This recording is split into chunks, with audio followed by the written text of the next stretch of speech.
کہ رمضان کا مہینہ وہ ہے کہ جس میں قرآن نازل کیا گیا. اب جو شخص بھی اس مہینے کو پائے اس پر لازم ہے کہ اس کے روزے رکھے. ہاں من کان مریضا او علی سفر، جو شخص ہو مریض بیمار ہو یا سفر پر ہو، فعدۃ من ایام اخر، تو وہ تعداد پوری کر لے دوسرے دنوں میں. یرید اللہ بکم اليسر ولا یرید بکم العسر، اللہ تمہارے ساتھ آسانی چاہتا ہے، سختی نہیں چاہتا. یہ اصل میں کیوں کہا ہے اس کی وجہ سمجھ لیجئے. آج بھی آپ کو اپنے ہاں ایسے لوگ مل جائیں گے جن کا تقویٰ کا تصور اتنا غلط ہو گیا ہے کہ 104 درجے کا بخار ہے، روزہ چھوڑنے کو تیار نہیں. بھلے آدمیوں، اللہ نے تمہیں ایک رخصت دی ہوئی ہے تو خام خواہ اپنے اوپر یہ شدت کیوں لے رہے؟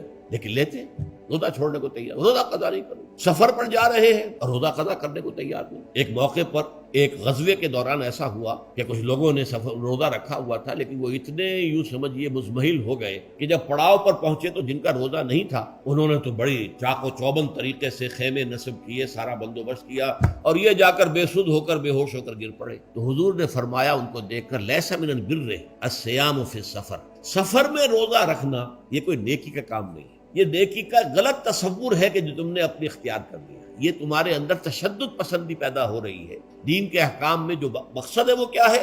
یرید اللہ بکم اليسر ولا یرید بکم العسر. اسی پر عمل کرتے ہوئے حضور نے فرمایا ہے کہ جو بھی علماء دین ہیں یا جو رہنمایان دین ہیں ان کا کام کیا ہے؟ آپ نے فرمایا یسروا ولا تعسروا، دیکھو آسانیاں پیدا کرو، سختیاں پیدا نہ کرو. دین میں سختیاں پیدا کرنا بھی وہ اسر اور اغلال بن جاتا ہے کہ جس کو رفع کرنے کے لیے اور جس سے لوگوں کو، یہودیوں کو اور تمام اہل کتاب کو نجات دینے کے لیے اللہ تعالیٰ نے اپنے رسول محمد صلی اللہ علیہ وسلم کو بھیجا. وَيَضَعُ عَنْهُمْ إِصْرَهُمْ وَالْأَغْلَالَ الَّتِي كَانَتْ عَلَيْهِمْ، کہ جہاں وہ نیکی کا حکم دیتے ہیں، بدی سے روکتے ہیں، پاکیزہ چیزوں کو حلال ٹھہراتے ہیں اور خبیث چیزوں کو، ناپاک چیزوں کو حرام قرار دیتے ہیں، وہیں وہ لوگوں کے اوپر سے وہ بوجھ بھی ختم کرتے ہیں کہ جو انہوں نے خام خواہ اپنے اوپر لاد لیے. تو ان میں سے یہ بھی ہے کہ یہ نیکی کا کام نہیں ہے کہ آپ سفر میں ہیں اور روزہ رکھیں. یرید اللہ بکم اليسر ولا یرید بکم العسر.